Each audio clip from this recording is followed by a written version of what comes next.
नमस्कार, मैं हूं राजेश पिपलोदिया और इस वक्त आप देख रहे हैं दोपहर न्यूज।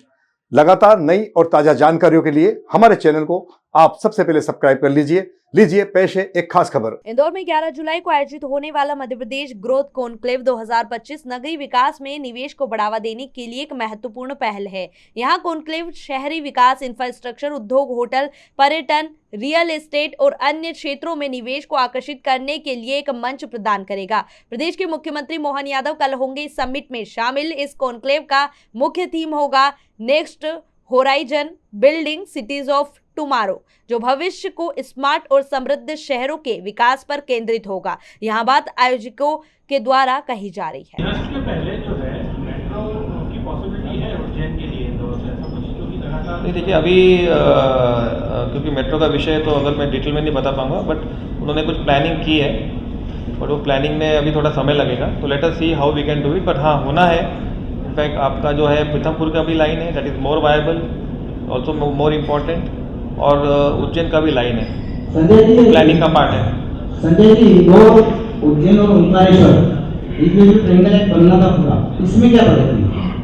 इसमें एक टूरिस्ट रोड वाला ट्राइंगल सर, ये उज्जैन टूरिस्ट सर्किट की रोड ना टूरिस्ट सर्किट हाँ। पूरा। तो देखिए ये बहुत अच्छा बताया आपने, क्योंकि हमारे सीएस की जो प्लानिंग है इसमें ये तीनों नोड है वो इम्पोर्टेंट है। उज्जैन है, ओमकारेश्वर है, महेश्वर है। अभी जो सीएस की प्लानिंग हो रही है इसमें नॉट ओनली दिस 3 डिस्ट्रिक्ट्स पर लगभग 7 ज़िले हमने जोड़े हैं। फिर उसमें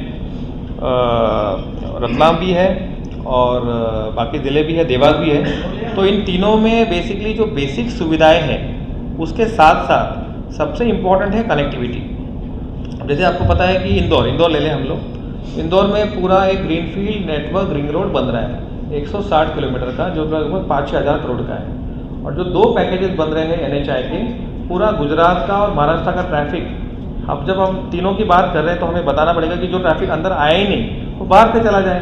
तो ग्रीन फील्ड ये NHI का रोड पूरा गुजरात महाराष्ट्र से ट्रैफिक उज्जैन ले जाएगा। उसी तरह जो ट्रैफिक ओमकारेश्वर जाना है और महेश्वर जाना है, उसमें NHI, MPRDC, PWDC उनके भी नेटवर्क का काम हो रहा है। और उसी के साथ मध्य प्रदेश पर्यटन विभाग वे साइड एमिनिटीज, क्योंकि हमारे यहाँ पे हमने देखा है कि बड़े लंबे दौरे पे हमें व्यवस्था देनी पड़ती है, तो जिस वे साइड एमिनिटी में रेस्टोरेंट्स हो, टॉयलेट्स हो, पीने का पानी हो, पार्किंग हो, छाव हो, EV पार्किंग हो, ऐसे अलग अलग बीच में हमने लगभग 5 से 10-15 पूरी वे साइड एमिनिटीज भी प्लान की है। और रह गई बात उनके संस्थानों की, मंदिरों की, उसके लिए अलग से वो लोकल कलेक्टर जो है वहाँ पे योजना बना रहे। तो बेसिकली सर्किट बन रहा है ये, उसको अलग अलग विभाग नोडल है। इसके लिए एक सॉफ्टवेयर बना है PMIS का, जिससे हम समीक्षा करते हैं।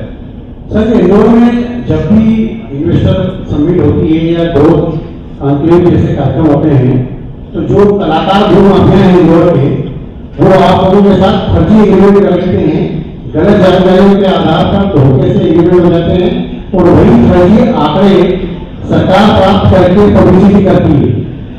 जब भी दिल्ली, बम्बई के हैदराबाद, बेंगलोर के लोग आते हैं अच्छे लोग काम करने, तो उनको इंदौर के जो भ्रष्ट इंजीनियर है वो महीनों चक्कर लगवाते हैं। टाउन की प्लानिंग हो या मैनेजमेंट हो या फायर ब्रिगेड की एनओसी लेना हो या प्रदूषण नियंत्रण बोर्ड की एनओसी लेना हो, सवाल इस बात का उठता है कि यदि इस साफ सुथरे प्रोसेस की तरह अफसरों की कार्यप्रणाली भी यदि साफ सुथरी हो, कोई टाइम लिमिट हो कि यदि कोई अच्छा व्यक्ति इंदौर में आकर कोई प्रोजेक्ट करना चाहता है तो उसको कितने टाइम में सारी परमिशन मिल जाएगी, और उसके साथ साथ इंदौरी भूमाफिया कलाकार कल होने वाले इस महत्वपूर्ण आयोजन का दुरुपयोग नहीं कर सकेंगे।